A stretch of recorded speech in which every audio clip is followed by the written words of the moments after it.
Because if you ask a teacher, how are you going to teach tomorrow's math lesson, how are you going to teach it? And that teacher has to explain to you what formula they're going to use, what worksheets they're going to use, how many days you're going to spend on it. They can share that information with you. And if they don't, you go to the principal. If your teacher is teaching your child mitosis, basic cell division in grade 7 or grade 8, you as a parent have the right to say, how are you going to teach that? What diagrams are you going to use? Because when they start talking about meiosis and they're talking about gamete production of sperm and egg, that's a conversation unto itself in grade 6, 7, and 8, as early as grade 5. Right? So let's not worry about the sex ed curriculum. I'm talking about curriculum in general. How often are we asking our teachers of our kids, how are you teaching, what are you teaching, when are you teaching it? To my father's credit, up to this, I remember him going to grade 5 and talking to my teacher, Mr. Airy, and bringing home 2 extra books of math, which I didn't like. The fact is my father went and made it a point to find out what spelling I'm learning, what math I'm learning, what science I'm learning, and then taught it to me over the summertime before I entered grade 5. Right? He did it 1 year. I wish he'd done it my whole life, but he did it 1 year. It's my best year ever. I won an award in grade 5 because of that. Okay, but the idea is that we have to become involved. Sorry. طبعا الآباء ما عندهمش فكرة إيه اللي بيتم تدريسه في المدارس. مسألة الصحة النفسية، الصحة الجسدية والجنسية، كتير من الحاجات اللي احنا بنتكلم عنها دلوقتي موجودة من زمان. موجودة برضه في كتب العلوم. في مشاكل عقائدية موجودة في الكتب التانية بس احنا ما نعرفش عشان ما بنقراش، فهو بينصح ان الآباء يبصوا على الكتب ويقرأوا فيها ويشوفوا أولادهم بيتعلموا ايه. المشكلة مش في المشاكل الجنسية بس، في مشاكل عقائدية كمعتقدات من منظور إسلامي مش مقبولة أصلا. So I'd like you to take this diagram and you see here and recreate this at home and put it on your fridge at home. To remind all of us here, as parents and as kids in our home, this is a joint project. The raising of our children is a joint project between school and home and our child. Our child is part of the equation, we are part of the equation, and our teachers are also part of that equation. We have to make time to connect with each other. How often do we sit with our children and take a look at what they've actually learned in school that day? Look at their workbooks, look at the textbooks. Because oftentimes when you ask a kid, what did you do in school today? Not much. We know this, right? My younger brother mentioned to you, 11 years younger than me, his word was fine. How are you doing? Fine. What happened in school today? Fine. How are your friends? Fine. That's it. Yeah. I mean, that's not a conversation, right? So we have to become much more engaged, okay? And that begins by asking the teacher, what did they learn today? Because the child will not tell you or not remember or won't care enough. But you ask the teacher, they've got their syllabus. And they can share that with you in advance, okay? So I'm really advocating strongly here that we as parents need to become engaged in the education process of our children. Many of us only wait for the parent-teacher interview, sorry. مسؤولية تعليم الطلاب بتقع على المدرسة والآباء في نفس الوقت. مشكلتنا إن إحنا حتى ما بنعرفش المنهج موجود في إيه وما بنتكلمش مع أولادنا. يعني أكتر من عملت إيه في المدرسة النهارده يقول لك كويس، أكلت إيه كويس، أصحابك كويس، إنما ما بنخشش في تفاصيل هم درسوا إيه وما بتعرفش هم بيدرسوا إيه في المدرسة. So many of us often will wait for parent-teacher interview nights, and this happens maybe once or twice a year if we can make it. Some schools might offer a third time we have an open house. But unfortunately, if we're waiting for this one time or this 2 times a year to talk with our teachers, it's too late. It's not enough. Okay? We need to be there all the time. We need to be in our teachers' faces regularly. They should know us on a first name basis. And there's nothing wrong with that. In my own school, as a guidance counselor, there are parents who will call me up every single day, not joking. Every single day I get a call from about 5 parents. And some parents will email me every week, some every month. Some will come in randomly once a week or twice a week. There are parents who do that. We should all be those kinds of parents. Because when you walk in, you can stand with the teacher and ask them, how are you teaching, what are you teaching? Show me it here on the blackboard. Show me in paper so I can go home and pre-teach my child.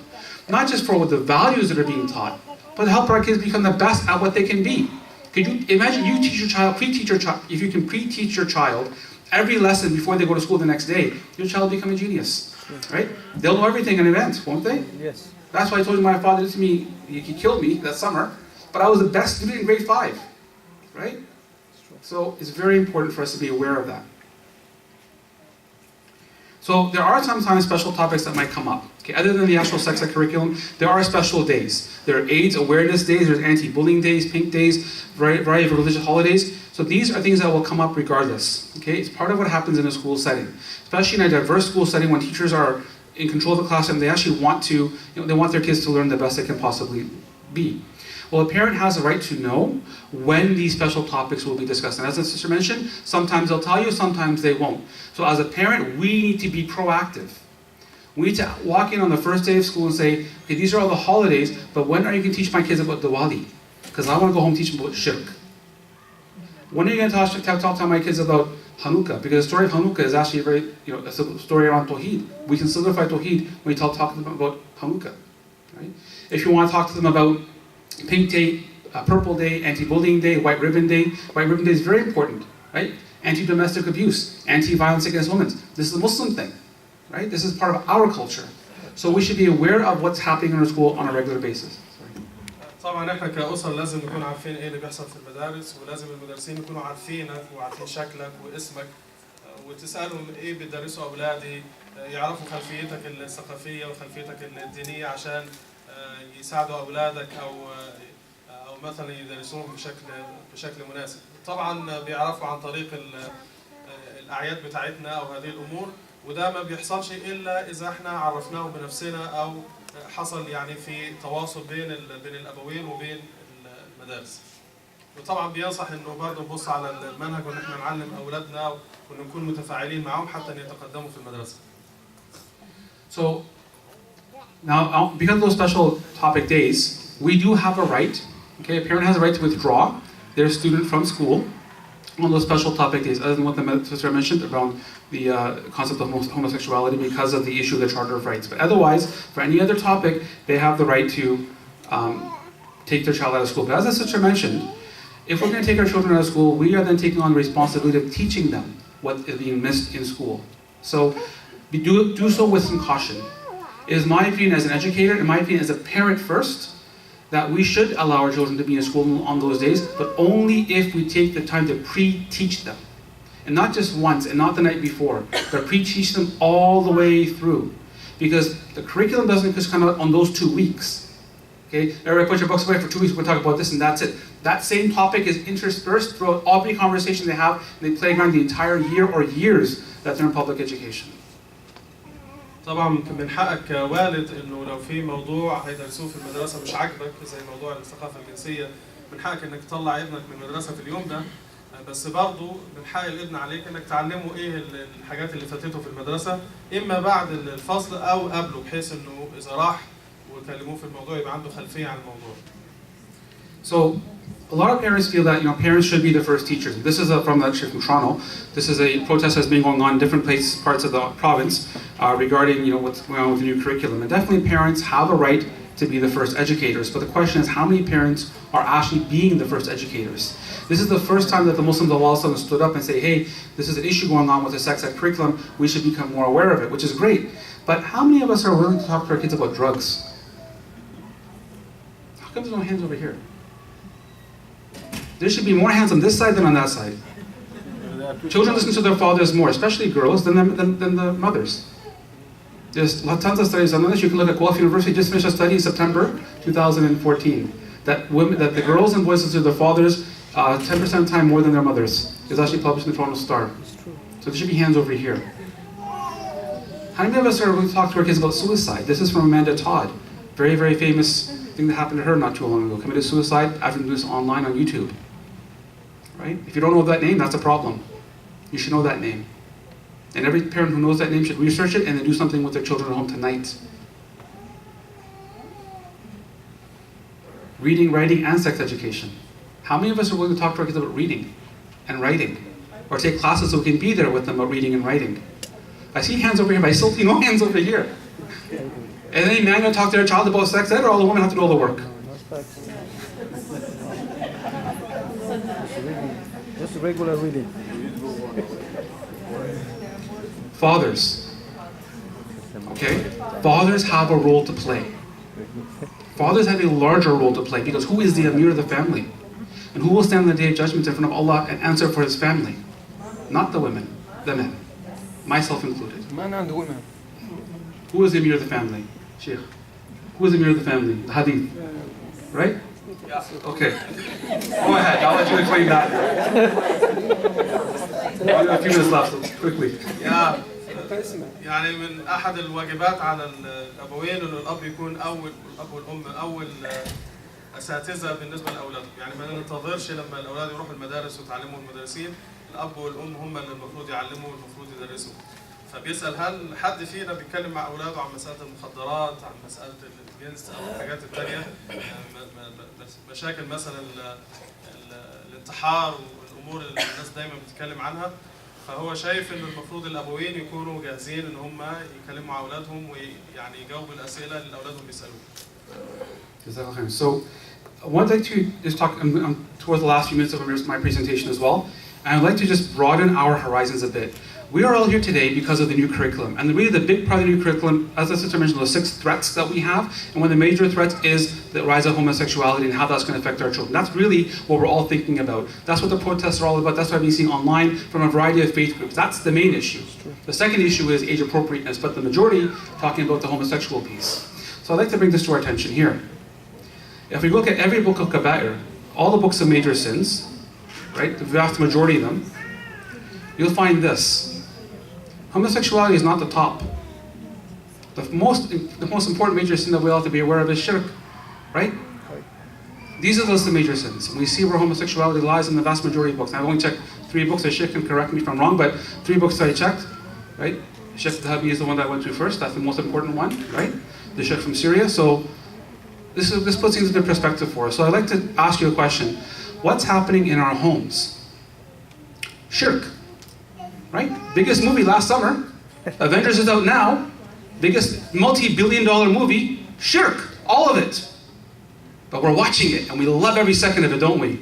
And our children are watching it with us. Shirk. Catching Fire, you know this one? Yes. Right? The next movie is coming out pretty soon. Next summer, I think, or this December. What's this whole movie? It's all about murder.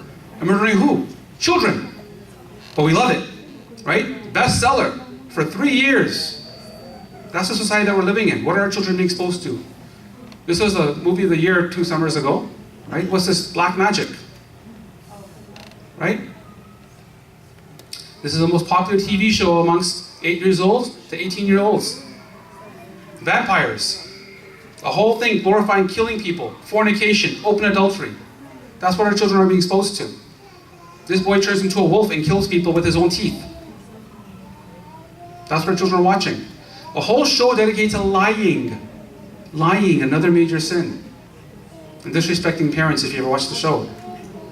A whole show, this show was so popular that the opening credit song that plays at the beginning of a TV show was #1 for 24 weeks. That's how popular the show is. This show's all about what? Fornication. The whole show. They all slept with each other for 8 years. And #1 show in America, in Canada. That's what this show was about. Disrespect to parents. You can watch The Simpsons 24 hours a day if you have satellite TV. And that's where kids watch at 3 o'clock. That's the reason I got canceled cable at my home, because from 3 o'clock to 7 o'clock, you can watch Simpsons. And there's nothing else on for our children to watch other than Jerry Springer reruns and Maury Povich reruns. And this is what our children play, right? Very popular video game. What's it about? Stealing cars.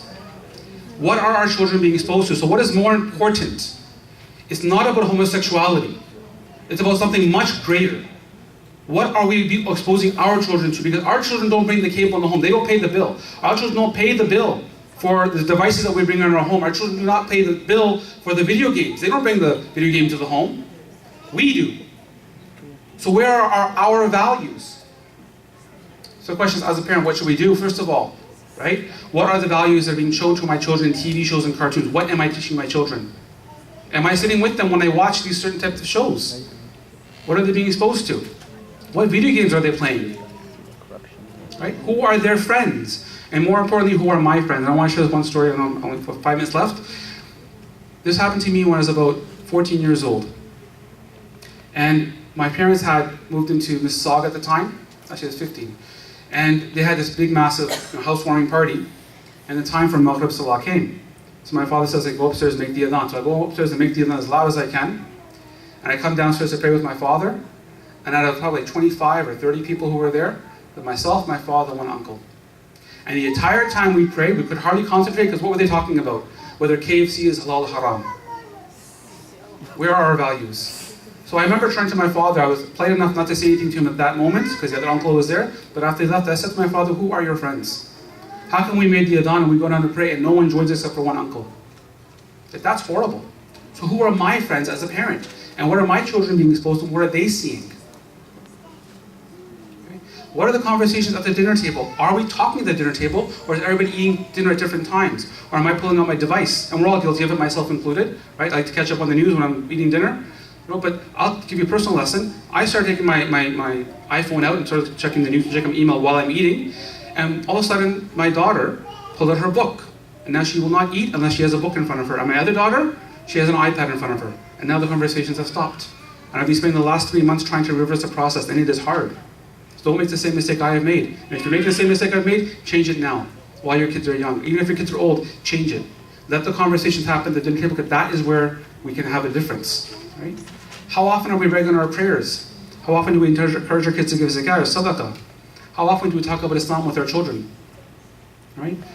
How often are we becoming that engaged, emotional, supportive parent to our children? Right? طبعا العائلات دلوقتي خايفة وزعلانين من المنهج الجديد بتاع التعليم عشان هيتكلموا عن الشذوذ الجنسي وكده. فهو بيقول انه طبعا دي مشكلة ولكن في مشاكل تانية أكبر. فهو قال لما تنظر على كتب الكبائر فطبعا مسألة الشذوذ الجنسي بيكون تحت طبعا مش من أول حتى 10 كبائر موجودين. هتلاقي الشرك بالله وعقوق الوالدين والزنا والكذب والقتل والسرقة، دي الكبائر اللي في الأول. بعد كده الشذوذ بيجي في الآخر. فاحنا المفروض ننظر للموضوع بشكل كامل ونشوف أولادنا بيتعلموا إيه في المدارس وبيتعلموا إيه في البيت. طبعا دايما بنخليهم يتفرجوا على أفلام، بيلعبوا فيديو جيمز، ودايما الموضوعات اللي موجودة في الأفلام والفيديو جيمز بتكون عن الشرك، في آلهة تانية، بتتكلم عن السرقة، بتتكلم عن القتل على طول، الكذب. الحاجات دي كلها موجودة وأولادنا بيتعلموها في البيت وفي المدارس. So this is the last few points I'd like to bring up. Is as a parent, then what should we do? Okay. Number one, you should meet with your parents. Sorry, principal. Every parent should be meeting with the principal regularly. I put 3 times a year. You can do maybe once or twice a year, whatever you feel comfortable with. But you must be meeting your principal at least once a year. And I'm saying we, meaning both the mother and the father. It's not a single parent job. If there's a mother and a father available, they should both. If a single mother is there or a single father is there, they should have someone else in their families, their extended families, helping them. Okay? Seek out help from other males in your extended family or other females in your extended family. But if you're living in a nuclear family where both mother and father available, both should be involved in being the principal, at least 3 times a year. All of you here, every single parent in our communities should be and must be part of the parent council. It is a law of Ontario, in the Education Act, every school must have a parent council. All of us here should be on that council. And everyone here should start to be the president of that parent council. So you can have a voice as a stakeholder in terms of what happens in the school. And I'll tell you why it's so important. It's because at Thorncliffe School, which has, I think the vast majority of them are Muslim students over there, because all the Muslims are the parent council, they're able to direct the principal and the teachers as to how the curriculum will be rolled out. That's how powerful they have become. The same thing happened at Keele and Finch, at the school there. There's so many Muslims, it's near Dark Masjid and near the 400 in Jane. There's so many Muslims involved in the school that they own the parent council. They have sat down and the teachers have agreed to not teach certain portions of the curriculum. All the prompts that the sister mentioned, they're going to ignore them. That's how powerful the parents can be on the council. You should be meeting with your child's teacher at least once a month and having weekly email contact. Okay, so across Ontario, the government has mandated every Board of Education, every teacher must have a very specifically designed email address, okay? So every teacher in Ontario has an email address. You are allowed, because all of those emails are collected and stored for a period of 7 years, you are allowed to actually email your child's teacher and ask them for information. And if they don't respond, you can go to the principal. Because the principal is the ultimate person. If the teachers don't want to talk to you directly, the principal must talk to you. Okay? So you have that right. You should also be gathering, like I said, go at the very beginning of the year, find out when are all these special topics going to be talked about, so that you can educate your child. And if you would like to keep your child at home, you have a right to ask the teacher, what resources are you using? What websites are you using? What books are you using to prepare for this lesson so I can do the same at home? Okay? Because sometimes people don't know, where do I find this information from? If I want to teach my child, the parts of the human body, penis and vagina before grade 1, where do I find that from? Ask your teachers, because there are books. Okay? And there, if you can actually go to bookstores, you can get certain books. And I have them at home. I've used them with my own children. Okay? And I learned that lesson myself specifically, penis and vagina. I'll bring it up because the sister mentioned it as well. One of our close friends, they sent their child to daycare. After day 1, they were told by the police who visited the school, sent a letter home to all the parents. Someone has been fired from the school last summer. Make sure your child knows what penis and vagina are. Okay? And it's kind of a comical moment when the child that got himself hurt, he's running around saying, my penis. But you know what? It's important for children to know what the names of these parts are. Just like, ear, eye, nose, mouth. These are the parts we have to teach them. We can still teach them through haya, that these are the private parts. But we have an obligation to teach our children these informations. Okay? Pre-screen any resources. So if the parent, let's say for example, a teacher wants to show the night before Christmas, around December. You find this information out, go home and watch that movie. Your teacher says, year-end party, we're all going to watch Disney's Frozen. Have you seen Frozen? If you did, you might want to keep your child at home that day. I don't know how you feel about the movie, but my children have not seen the movie after I saw it myself, right? So you have to make that, take into consideration, right? Watch these movies ahead of time. Have you guys seen Frozen? The people are not even as much stuff. Good. We should see these things so we know what our children are being exposed to, okay? But the most important thing is that when we find this information out, when we pre-teach our children something, we must pre-teach it at least 2 or 3 times before and after. Why? Because if you say to your child that smoking is haram, and they say to you when you're 6-year-old, smoking is haram, is our job done? No. We know it inherently is not done. At age 6.5, age 7, 7.5, 8, and when they get 13, how often do we have that conversation? Never. At least once a week, if not every day. About smoking, drinking, and drugs and alcohol and all that type of stuff, and rock and roll and girlfriend, boyfriend. But at age 13, we should be having those conversations with them at least once a week, if not every day. Okay? When they turn 17, then it becomes less. When they're married, alhamdulillah, we don't have to worry about it, inshallah, right? But we have to have these conversations regularly. It's not just once in a lifetime. Okay? Now what happens, so I want to mention about high school students as well. Okay, because people just focus oftentimes on elementary grades, but The Merchant of Venice, this is a Shakespeare that is taught in grade 7, 8, even grade 9. This is open racism. That's what this book is teaching children. Okay, and if we're not aware of it as parents, we need to be. So it's open racism. Romeo and Juliet, what's this book about? The whole book is about one thing. Zina, fornication, openly, right? Macbeth, what's it about? Murder, right? Open murdering. And black magic. The book actually begins with black magic. 369. Right? You read the book? If you haven't read the book, you should read it because your kids are reading this in grade 10 English. 12th Night, grade 9 English. The whole story is about what? Alcoholism, womanism, right? And becoming a womanizer and sleeping with as many people as you can. And there are movies based on this book. Grade 9. Okay? What you do about nothing, grade 11 and grade 12. This whole thing is about slamming anybody with a mental disorder and a physical disability. That's what this whole book is about. It's teaching discrimination. Right? So we have to be aware not just for elementary grades, but also for our secondary grades as well. Okay? If you find that something has been taught unacceptably and without you being known about it and your child is being exposed to something, you can definitely go ahead and contact the principal. There's nothing wrong with that. Okay, if you feel that you're right to be, or something's happened without you being aware of it, you can definitely go and talk with the principal. There's nothing wrong with that at all. You can meet the teacher and gather the facts, because sometimes your child heard something on the playground, not necessarily in the classroom. Okay? Call the superintendent, find out why the resource was not provided or why it was provided, if there's something that's of major concern. Okay? You can definitely call and meet the trustee anytime you want, and that's your ultimate level, because that's your link to the government. Okay? And you can definitely go with as many parents as possible. And if something extremely grievous occurs, you can definitely have a delegation to the board office. This is if something major happens. In that case happens, I'm sure you can touch with the masjid and other people as well. Sorry to rush to the last part. I apologize. طبعا المفروض اللي الاباء يعملوه اول شيء ان هم يكونوا على تواصل مع البرنسبل بتاع المدرسه والمدرسين. وطبعا الموضوع بيشمل الاب والام. عاده الام هي اللي بتقوم بكل حاجه، الاباء طبعا بيطنشوا وبيكبروا دماغهم، بيشربوا شاي وشده في الاماكن الثانيه. طبعا انتوا عارفين انا صح؟